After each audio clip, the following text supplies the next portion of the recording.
Eu vou começar esse vídeo de um jeito que eu nunca imaginei que começaria. Com a postagem do moço da Rede Lula, porque eu tô chamando o desgoverno de hipócrita há muito tempo. Então, quando vem deles, é mais gostoso. Não adianta defender a democracia no Brasil e chancelar a ditadura no vizinho. Pra quem não tá sabendo, o PT assinou uma nota juntamente com o Foro de São Paulo, reconhecendo a vitória do Maduro. 2 pontos para essa colocação. O primeiro é que vai ver que ele nunca defendeu a democracia nenhuma no Brasil, já que a democracia para ele é relativa. Vocês lembram? O segundo é que eu fui processada por dizer que o Dilma é brother de ditadores. Então, até que eu achei legal o PT se manifestar para ajudar a minha defesa. E aí, meus amigos, bom ou não? Gente, que semana que nós fomos de 0 a 100 muito rápido, hein? Teve de tudo. STF mais international do que nunca e dessa vez num tom maior. A Rede Lula expondo que a nossa Suprema Corte simplesmente, apagou da história um capítulo da corrupção brasileira. E quem falou isso foi o cara da Globo. Vou pôr o áudio dele aqui. Se for antidemocrático, reclama com ele, processa ele. Porque como ele ousa, né? E aí, povo da justiça que monitora meu canal, me sair bem dessa? Posso não ser censurada hoje? E o resultado disso foi Toffoli Tisti. Mais triste que a tristeza do Divertidamente, por ele ter que anular as coisas tudo da Lava Jato. Ele disse que tá triste, né? Então, confia. Mas também tivemos Bolsonaro dando recados diretos, porque o que mais assistimos nos últimos tempos foram pessoas dizendo que o presidente faria, para onde o partido do presidente ia caminhar, que a gente tinha que se juntar com o Centrão e ser menos radical. Mas aí, Jair Biruliro, o primeiro de seu nome, deu stop e falou, viu? Muito bom. Tô feliz. Teve também discurso no Senado que eu fiquei tipo, até que enfim alguém viu o elefante na sala. Além de outras coisinhas que a gente vai lembrando e vai falando. Então, sem mais delongas, separa a pipoca, fica confortável e bora lá!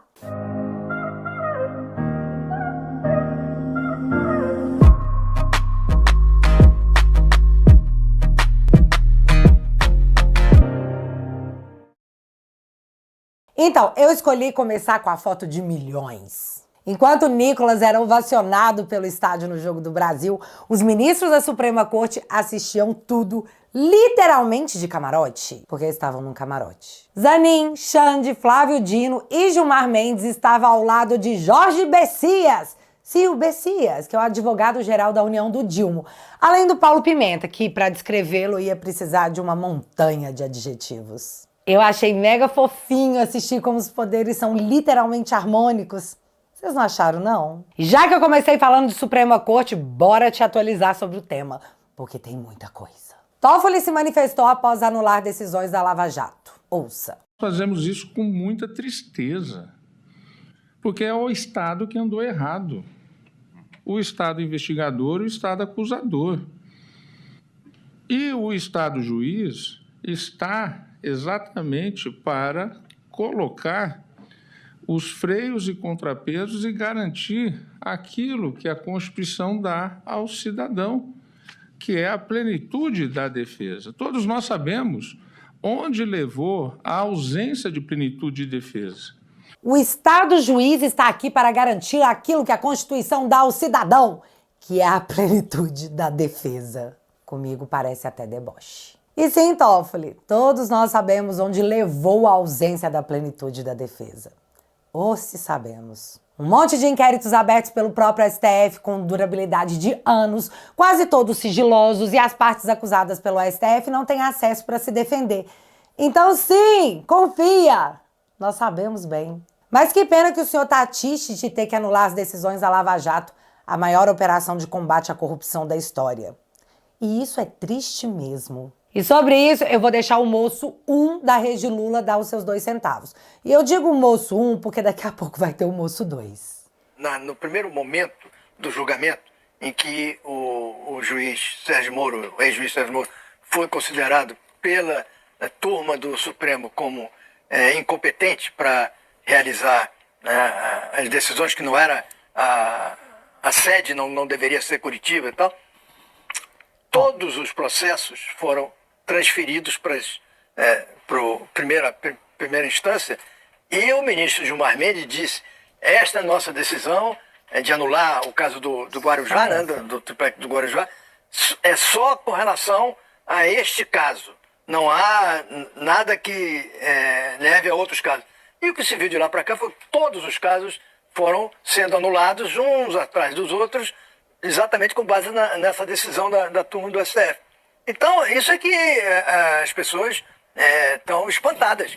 No final das contas, você teve um maior escândalo de corrupção que já se teve notícias no Brasil e com repercussões no mundo, porque os estados, os países aqui da região, todos entraram nesse mesmo esquema da Odebrecht e todos estão sendo julgados, condenados e tal. E aqui se anulou tudo, não aconteceu nada, como se não tivesse acontecido nada aqui no Brasil. E estão até devolvendo dinheiro para as pessoas. Então, é evidente que essa solução dada pela justiça brasileira é uma solução que incomoda muita gente. Né? Não tem sentido você apagar da história um escândalo desse tamanho. As atuações do judiciário fizeram com que a Lava Jato simplesmente não existisse. E isso porque o Gilmar tinha falado que era só daquela vez. Igual a Carmen Lúcia quando censurou o documentário da Brasil Paralelo, né? Só dessa vez. E aí, citando o Toffoli, todo mundo sabe onde isso chega, né? Mas o moço 2 da Rede Lula também tem um ponto mega interessante. Tô falando interessante porque eu não quero ser presa. Eu acho que depois da Lava Jato, a gente está assistindo uma operação chamada Lava Imagem. Então, aqueles ministros que durante a Lava Jato corroboraram ou se omitiram de todos os atos da Lava Jato, agora estão lavando a sua imagem. Desculpa, mas é minha opinião. Gilmar Mendes, os dois mais destacados inimigos da Lava Jato, Gilmar Mendes e Toffoli. Gilmar Mendes foi quem deu a decisão que impediu Lula de tomar posse como chefe da Casa Civil por conta de uma gravação ilegal, porque o tempo da gravação já tinha se esgotado.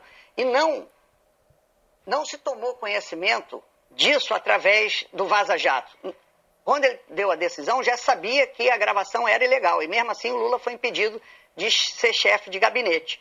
Pausa aqui na fala do moço 2 para comentar, porque é passapanismo demais. Existia um áudio que mostrava que a Dilma estava mandando o termo de posse de ministro pro Dilma através do Bessias, sim, aquele do jogo, e que o termo de posse só deveria ser usado caso a polícia chegasse para prender o Dilma pela série de crimes que ele havia cometido. Era tipo, achou que ia me prender, né, danado? Mas não vai porque, pá, foi pro Supremo. Não, tá quase isso. É porque ministro de Estado é julgado pelo Supremo. Então a polícia não poderia prendê-lo sem que o Supremo decidisse. Uma clara obstrução de justiça. Mas pro moço 2 da Rede Lula, porque o Gilmar não deixou o Dilma obstruir a justiça e depois a Lava Jato avançou para outros partidos, chegando pertinho de ministros até mesmo da Suprema Corte. Agora tudo tem que ser anulado apenas para lavar a imagem do Toffoli e do Gilmar perante o Lula? Porque assim, a sociedade tá xingando demais no Twitter. Sim, eu vou sempre defender esse meme. Não vou perdoar, vou xingar no Twitter hoje, muito. Mas beleza, vamos voltar aqui pro moço 2 da Rede Lula. A nomeação de ministro é um ato privativo do presidente da República.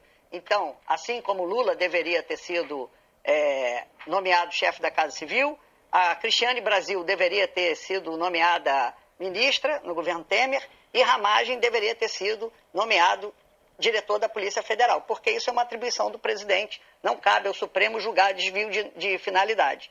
E no caso do Toffoli também deu uma decisão em que impediu Lula de ir ao funeral de um parente. Do irmão. E também é uma decisão lavajatista extremada.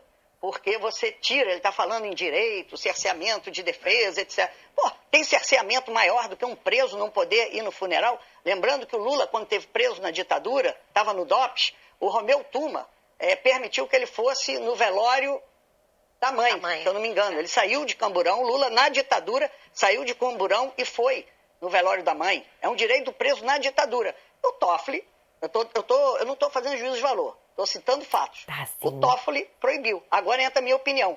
Para mim, está em curso nesse país a lava imagem. Velho, isso é muito doentio. Para limpar a imagem dos ministros, porque o Dilma não pôde assumir, porque o ministro não deixou ele ir ao funeral do irmão, vamos anular tudo? Operação Limpa a Imagem? Como se isso fosse uma justificativa sustentável, como se as pessoas fossem ouvir isso e pensar: pô, tá aí uma baita justificativa, por que eu não pensei nisso antes? Cara. E para encerrar o comentário, ele teve que admitir que a nomeação do Ramagem, barrada pelo ministro Alexandre, foi ilegal. Mas tá tudo funcionando certinho no Brasil, tá? Barroso me jurou que o ativismo judicial é lenda e eu sou obrigada, por forças de ditadura, a confiar nele. Porém, no Senado, a casa definida pelo Constituinte para ficar de olho na Suprema Corte, nasce a ideia de uma nova contenção para a Suprema Corte. E isso eu achei... Quase que eu falo o que eu achei em tempo de eu ser presa ou censurada pelo crime de opinião, né? Foi por pouco. Já faz algum tempo que vivemos no Brasil um momento político extremamente delicado. O equilíbrio entre os três poderes da República, que deveria ser a base da nossa democracia, se tornou um sonho, um ideal do qual nos distanciamos mais e mais a cada dia. No Brasil, temos um superpoder. Ele julga. Aliás, essa seria a sua função. Mas ele também legisla, extrapolando suas prerrogativas e avançando sobre as competências do Congresso Nacional. E ele também administra todos os aspectos deste pilar fundamental da democracia, que são as eleições. Situação grave, insustentável, contra a qual alguns de nós protestamos praticamente em todas as sessões plenárias. Reclamar é bom, principalmente quando estamos com razão, mas só reclamar não muda a legislação. É preciso agir. Então, eu gostaria de informar e pedir o apoio dos colegas, senadores e senadoras, que apresentei uma proposta de emenda à Constituição, cujo objetivo é justamente ajudar a reconquista do equilíbrio e da harmonia entre os poderes da República no nosso país. A PEC, senhoras senadoras e senhores senadores, propõe alteração na composição do Tribunal Superior Eleitoral e já foi assinada por vários parlamentares. Agradeço aqui desde já o apoiamento dos colegas Plínio Valério, Damares Alves, Stevenson Valentim, Jaime Bagatoli, Hamilton Mourão, Isalci Lucas, Flávio Azevedo, Flávio Bolsonaro, Jorge Seife, Jorge Cazuru, Marcos Rogério, Messias de Jesus, Magno Malta e o senador Cleitinho, que acabou de me dizer que vai assinar também. E eu já pedi aqui a todos os colegas, muito me honra, o senador Esperidião a mim, ter a sua assinatura nessa nossa iniciativa. O TSE compõe-se atualmente de 7 membros, 3 juízes entre os ministros do Supremo. Portanto, o Supremo Tribunal Federal, das 7 cadeiras, detém 3 e indica 2. Portanto, ele tem influência em 5 das 7 cadeiras que tem o TSE. Vocês entendem como que funciona hoje? Das 7 cadeiras do TSE, 3 são de ministros do Supremo e outras 2 são de indicações dos ministros que lá estão. Portanto, eles formam 5 cadeiras nesse outro poder que atua diretamente nas eleições brasileiras. E lembrando que ministro da Suprema Corte é indicado por político. Só um detalhe. E essa proposta de emenda à Constituição é para nada mais, nada menos do que acabar com ministros do STF com cadeiras no TSE. Simples assim. E como essa semana o Gilmar Mendes apareceu para dizer que se o Senado decidir abrir o impeachment contra ministro da Suprema Corte, o próprio Supremo que vai decidir. Bom, aguardando as próximas manifestações dos Supremos, dizendo que eles só saem da cadeira se eles quiserem. Mas enquanto os ministros não se manifestam, o Senado segue respondendo às declarações deles. E qual que é o problema de abrir o impeachment? Qual que é o problema? Aonde que a Constituição fala que a gente não pode abrir o impeachment aqui? Quem foi eleito pelo povo, que fomos nós, não foi vocês, não, pelo contrário. Nós fomos eleitos e indicamos vocês para poder assumir o cargo de ministro. Eu, particularmente, nas 2 indicações eu votei contra. Até agora eu votei contra. Então eu estou tranquilo, minha consciência está tranquila. Então respeite esse poder aqui, que esse poder aqui, ele é eleito pelo povo. Eu tive 4,5 milhões de votos lá dentro de Minas Gerais, lá. E você, quantos votos você teve? Já que acabou a eleição agora, vai vir um segundo turno, daqui 2 anos tem eleição. Vocês poderiam ser candidato. Eu canso de falar isso para vocês. Saia um candidato. Venha deputado estadual, deputado federal, venha senador. Quem dera, hein? Quem dera. Eu queria ver vocês ir na rua pedir voto, fazer campanha na rua, com bandeira. Queria ver vocês batendo na porta da casa do cidadão e falar assim, ó, o que vocês achou da nossa decisão de descriminalizar as drogas? A questão do aborto, vocês estavam querendo colocar também aqui. Se a gente não pressionasse aqui, mobilizasse aqui, vocês tinham colocado também. O Barroso tinha colocado. Vamos fazer campanha falando sobre isso. Vamos fazer campanha. Porque o poder que foi eleito pelo povo aqui fomos nós. Além de representar a minha federação, que eu tenho a obrigação de representar o povo. Então respeite, ministro Gilmar Mendes. E não tem nada demais poder abrir um processo de impeachment, não. Quem não deve, não teme. Que medo que é esse? É um processo, é um procedimento. Vai investigar, não tem nada demais. Qual que é o problema? Quem não deve, não teme. Qual que é o problema? Eu ainda tenho certeza ainda que, passando as eleições aqui, a gente vai conseguir ainda mais, se eu não me engano, está com 36 assinaturas por requerimento, vamos ter mais 5 para a gente ser a maioria, para que o presidente da casa, que o Pacheco, né, que deu a palavra dizendo o seguinte: quando vocês tiverem a maioria, a democracia vai poder dar o procedimento desse pedido de impeachment. E eu não vou me calar. E eu tenho certeza que tem muitos senadores aqui dentro aqui também que não vão se calar. Vocês não vão passar por cima desse poder aqui, não. Eu achei intrigante essa fala do senador, porque ele diz que se querem legislar, daqui 2 anos tem eleições. E por que é importante ressaltar isso justo agora? Porque dia 27 de novembro o Supremo vai abrir uma sessão extraordinária para discutir o Marco Civil da Internet, lei aprovada no Congresso Brasileiro em 2014 e que regulamenta a nossa internet. Então, quando você ouve algum ministro dizer que isso aqui não é terra sem lei, não é mesmo, tá? Tem o Marco Civil da Internet que proíbe a exclusão de perfis inteiros e proíbe, inclusive, a exclusão de posts sem o devido processo legal. Tem quanto tempo que eles estão dizendo que, se o Congresso não fizer, eles farão? E eu queria muito achar esse dispositivo na Constituição que autoriza a Suprema Corte fazer isso, mas eu não achei. Mas deve ser porque eu não sou jurista, né? Tô torcendo para algum jurista me mandar aqui nos comentários. Mas enfim, já que o Congresso não faz, o STF marcou a data para o início da discussão da regulamentação, 27 de novembro. E será em sessão extraordinária para que Barroso esteja presente. Afinal, como fazer isso sem o ministro, já que ele pretende deixar como legado a recivilização do povo brasileiro? E eu falar não adianta. Quem terá que atuar é o Senado. E a julgar pelos últimos dias, a temperatura tá alta. Muito alta. Tão alta que foi parar no New York Times, um veículo com 2 pés e um joelho na esquerda. E isso é um fato. Na matéria, o jornal questiona se a Suprema Corte do Brasil, a mais poderosa do mundo, está de fato salvando a democracia ou acabando com ela. Eu queria dar minha opinião, mas vamos ficar com o resumo da velha mídia que ainda, e eu disse ainda, né, Folha? Pode falar sobre o tema. O STF está salvando a democracia ou está ameaçando a democracia? A pergunta foi feita hoje em manchete pelo respeitado jornal americano The New York Times, que publicou extensa reportagem sobre a Corte Suprema Brasileira. Ela se tornou, segundo o jornal, a instituição mais poderosa no Brasil e uma das cortes supremas mais poderosas do mundo, afirma um especialista da Universidade de Chicago, consultado pelo mesmo jornal americano. Muita gente acha que esse poder do Supremo extrapolou e está tendo um efeito inibidor sobre a liberdade de expressão no país. Prossegue esse mesmo especialista consultado pelo jornal. Trata-se do professor Tom Ginsburg, que estuda direito constitucional comparado. Com a ajuda de Elon Musk, prossegue o New York Times, a agressividade, a palavra do jornal, do STF ganhou atenção global. Boa parte da atenção que o próprio New York Times, um jornal que, vamos combinar, está longe de ser um jornal de tendência direitista. A maior parte da atenção que ele dedicou ao STF é sob a perspectiva do preço que está cobrando a autodenominada cruzada de salvação da democracia.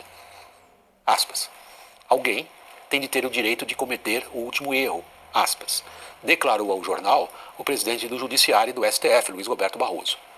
O jornal destacou o que considerou ações do Supremo contra órgãos de imprensa, mas também contra quem, segundo o jornal, criticava instituições como o próprio Supremo. E tentou ele mesmo, no texto da reportagem, o New York Times, responder à pergunta se o Supremo salva ou se o Supremo ameaça a democracia. A esquerda no Brasil acha que o Supremo salva, diz o New York Times. A direita acha que o Supremo é ele mesmo uma ameaça à democracia. Provavelmente os dois têm razão, concluiu o jornal. Cada vez mais o que acontece no Brasil repercute lá fora. Mas não é uma fama boa. Lembrando que na semana passada tivemos a retomada das investigações dos Estados Unidos dos caças suecos, onde é analisado se houve corrupção, associação criminosa, lavagem de dinheiro e venda de influência pelo Lula. A ação, como eu disse, foi trancada por Lewandowski, mas o Dilma não tem uma corte que está a fim de limpar a sua imagem com ele mesmo lá nos Estados Unidos. Mas o STF e a sua repercussão internacional não parou aí, já que a Interpol se recusou a inserir envolvidos no 8 de janeiro na lista vermelha. Governo brasileiro, justiça brasileira, todo mundo muito em baixa na gringa, viu? Então, sei lá, gente, parece que tá fedendo mais do que na semana passada. E para encerrar aqui sobre a Suprema Corte, que me encheu de conteúdo essa semana, STJ decide que jornalista deve indenizar Gilmar Mendes por post. Paulo Henrique Amorim morreu em 2019. Família terá que arcar com o pagamento de 150 mil janjas por danos morais. Então, o Paulo Henrique Amorim, na época do impeachment da Dilma, segundo a reportagem, publicou uma charge onde o Gilmar estava vestido de cangaceiro e a charge era acompanhada de um texto que ligava o ministro da Suprema Corte ao partido PSDB e ao banqueiro Daniel Dantas. O relator do caso, à época, estipulou uma multa de 50 mil janjas, mas o ministro Humberto Martins sugeriu aumentar o valor para 150 mil. O motivo? Vamos abrir aspas para o ministro Humberto. O aumento da indenização é no sentido de tentar, a cada vez mais, evitar que a imagem de membros do judiciário brasileiro sejam ofendidos sob argumento de liberdade com relação às publicações. Fecha aspas. Ou seja, em caráter educativo, para que ministros do Supremo não sejam criticados de forma dura nas redes sociais, triplicamos a multa. Não façam mais isso, meninos. Temos uma democracia para salvar. Enquanto isso, o Marcel Van Hatten, assim como o cabo Gilberto, foram alvo de um inquérito sob a relatoria de Flávio Dino, por terem exposto a foto de Fábio Chor, o delegado que conduz os inquéritos do Alexandre, além do Marcel tê-lo chamado de bandido. Só que o Marcel fez isso na tribuna do Congresso, onde a Constituição garante que eles são totalmente imunes por suas palavras e votos. Na tribuna, viu, Lira? Na tribuna! O engraçado é que durante os últimos anos, o que mais assistimos foi a esquerda usar essa mesma tribuna para chamar o Bolsonaro de genocida. E nada, absolutamente nada aconteceu. O inquérito, então, foi instalado para investigar as falas de um parlamentar na tribuna, Lira. E aí, como é que vai funcionar a investigação, já que a fala foi pública? Lembrando aqui, de forma totalmente aleatória e absolutamente nada a ver com o que eu falei antes, o Supremo avisou que estava com uma lupa nos parlamentares que estavam lá votando o nomeado pela mídia pacote anti-STF. Ah, eu lembrei disso porque o Marcel foi relator de um desses projetos aprovados. Mas é claro que uma coisa não tem nada a ver com a outra, né? E pra finalizar, e agora é de verdade, real mesmo, já que eu tinha esquecido, mas não podia ficar de fora. A PGR deu uma carcomida no Toffoli que eu fiquei no meu melhor estilo. Gente, de onde isso saiu? Vocês lembram que em fevereiro o Toffoli mandou investigar a Transparência Internacional, aquela ONG que defende a Lava Jato, aos quais as decisões o Toffoli tem anulado assim, em sequência? Pois é, o PGR mandou arquivar sem não antes pontuar o que diabos aconteceu aqui. O Procurador-Geral da República, Paulo Gonet, num despacho de 16 páginas, disse que não existem elementos mínimos de convicção que justifiquem a continuidade das investigações pelo Ministério Público Federal, ou seja, por ele, e que também fica afastada a competência do Supremo Tribunal Federal, ou seja, que se houver ainda novo recurso, algum pedido, algo que tenha a ver com a Transparência Internacional, que não caberá ao Supremo investigar. Por isso, diz Paulo Gonet, o Procurador-Geral da República promove o arquivamento da petição. Resta saber se Dias Toffoli vai atacar. Eu trago aqui um segundo trecho desse despacho de Paulo Gonet que você vê agora com destaque no Conexão. Ele diz: não se descuida, por lealdade processual, que a presente petição, ou seja, esse pedido de investigação, possa, ao final, ter ali a possibilidade de que poderia ter incorrido alegado desvio de recurso em benefício da Transparência Internacional no contexto da Operação Lava Jato.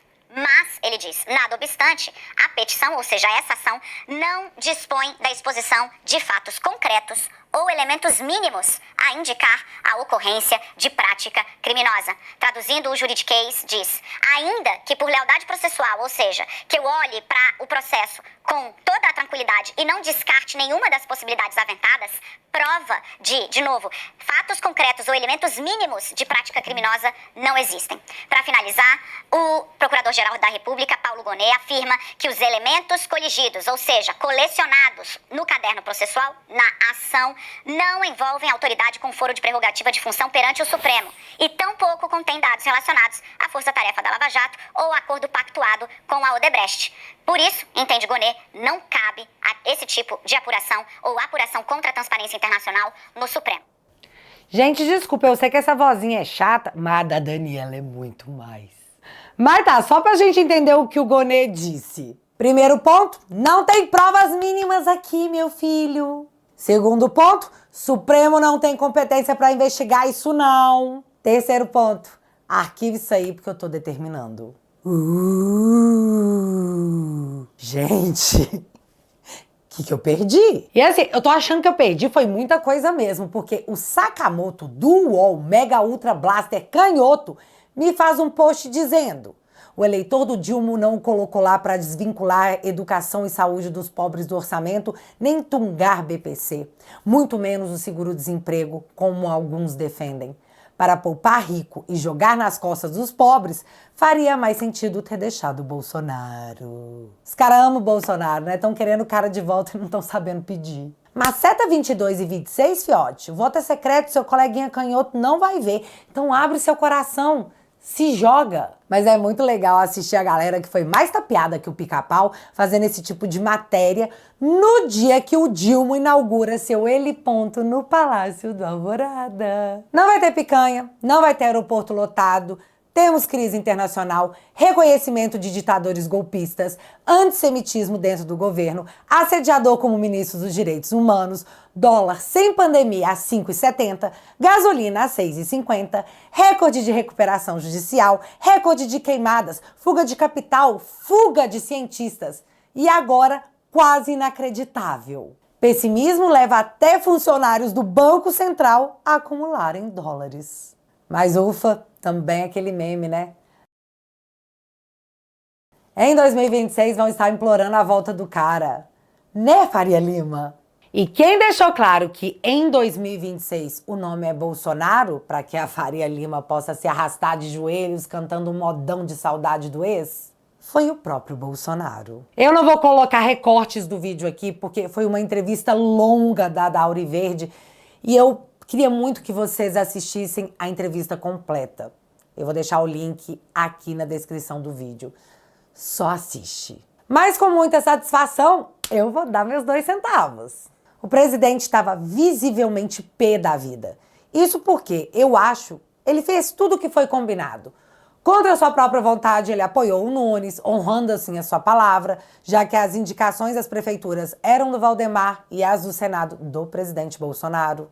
Só que, no meio dessa eleição de São Paulo, sem que o presidente Bolsonaro estivesse de fato atuando, até pela proibição de falar com o Valdemar, uma inovação jurídica nunca antes vista, muitos acordos estavam sendo feitos sem que o próprio presidente, que é o dono moral do partido, já que os votos são dele, o dinheiro só veio por causa dele, estivesse presente ou participasse dessas negociações. Todo mundo falando em nome do Bolsonaro, que ele deveria compor aqui, que ele devia ser menos radical, que a direita precisa crescer com o apoio de outras legendas. E para isso precisávamos de novas coligações que, galera, tem nada a ver com a gente. Vide Maranhão. Então o presidente derrubou a gota que faltava no copo e deixou claro que essas tratativas, essas declarações de que fulano vai ser o candidato, cicrano tem chance de vir na fila, hein?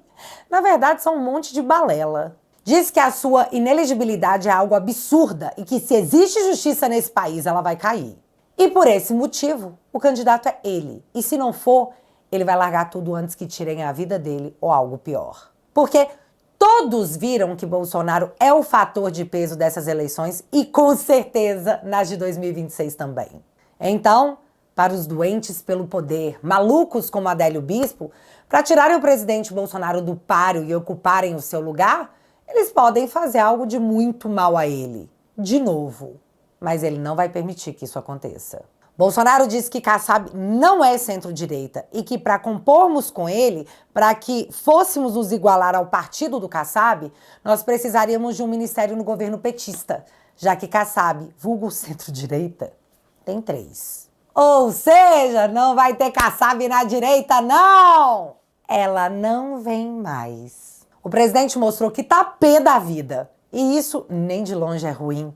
Mostra que ele tá vendo tudo o que tá acontecendo. Aguentou calado para não prejudicar as eleições. Mas ninguém te julga, presidente. Paciência tem limite. E o seu eleitorado sempre vai querer ouvir o senhor, não os interlocutores. E o mais louco é que quando ele fala assim, você sabe que ele tá falando a verdade, que é tudo verdade. Então, se você tava com saudade do Bolsonaro de tempos atrás, não deixa de assistir essa entrevista e se coloca no lugar do cara. já que todos querem o lugar dele. Só que a cadeira tem um nome, e quem decide é o próprio presidente Bolsonaro, o único líder da direita. Em 26 é tudo nosso, e o desespero é grande porque todo mundo sabe disso. Não recuar, não precipitar, não retroceder. E bom, aproveitando a sua boa vontade de ficar até o fim do vídeo, mesmo com o risco de perder tudo que eu tenho na nossa linda democracia do amor, eu vou continuar te atualizando com a minha opinião sobre as coisas que rolam na política do Brasil. O único crime que eu cometi foi contar pra vocês as coisas que eu penso sobre a política tupiniquense. Quanto mais a turminha das trevas tenta tirar o nosso direito de falar, mais a gente deve gritar para todo canto as coisas erradas que eles estão fazendo. Eles querem derrubar todas as minhas redes porque meu plano é impedir que você fique sem saber o que está acontecendo. Pelo menos algo do lado de cá do muro você vai receber. A democracia quer me silenciar para te obrigar a viver em um país de pensamento único. E isso nem de longe é democracia. Galera, se a gente não desistir agora, a vitória é só consequência. Nós estamos aqui para construir um bom futuro, um verde e amarelo para os nossos filhos e netos. São os tempos difíceis que criam os homens fortes. E a gente é desses. Toque no botão aqui embaixo e entre para a família Te Atualizei. Galera, como vocês sabem, eu tô no meio de um assédio judicial gigantesco entre processos do TSE e do PT, pelos motivos mais inacreditáveis possíveis. Mas é aquela teoria do ministro que aumentou a multa do Gilmar, né? Vamos fazer gastar porque aí ela para. Mas não paro. Assinando o teatualizei.app, você financia meu trabalho, minha defesa, meus advogados. E em troca eu te ofereço conteúdos exclusivos para todos que me dão essa mega moral. Com 10 bonouros por mês você garante o acesso e na semana que vem, já que as eleições americanas estão chegando, eu vou pedir pro pessoal do Saindo da Bolha um especial sobre como a expectativa da volta do Laranjão tá cada vez mais alta. E isso é importante para nós tupiniquenses, porque Laranjão voltando, rapaz, algumas coisas vão mudar aqui no Brasil. Portanto, se você quiser e puder, eu vou deixar o link fixado aqui no primeiro comentário e desde já, muito obrigada. Mas agora eu quero saber de vocês. Essa coragem toda do Senado é real ou é teatro para acalmar a gente, hein? Me conta aqui nos comentários que eu quero saber. Se você ainda não é inscrito aqui no meu canal, meu amigo, se inscreve e deixa seu like, porque você já sabe. Acontecendo alguma coisa de relevante ou irrelevante, a gente volta. Beijos, galera! Fui!